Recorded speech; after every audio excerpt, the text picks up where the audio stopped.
Hello, church family. It's 2-Minute Tuesday. There's a side of Paul's teaching in Romans 8 that I didn't have time to really touch on in this past Sunday's sermon. It's what Paul says in Romans 8, verses 24 and 25, where Paul writes, "For in this hope we were saved, but hope that is seen is no hope at all. Who hopes for what they already have? But if we hope for what we do not yet have, we wait for it patiently."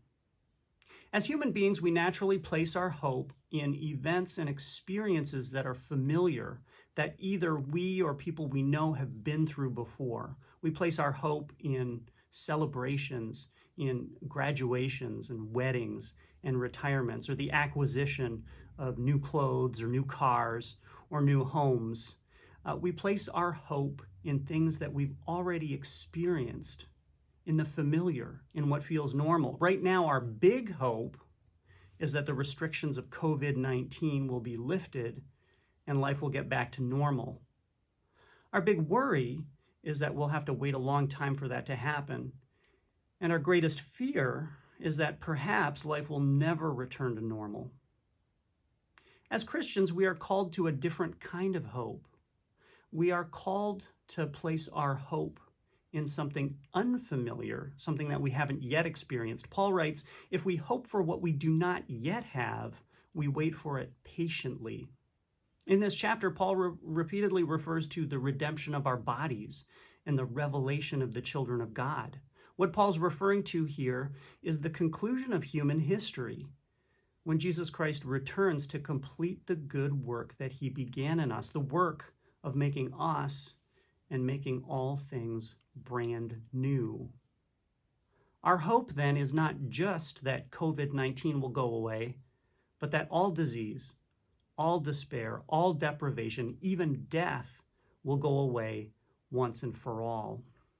Now, to a non-Christian, this hope seems outrageous because, of course, nothing like that has ever happened.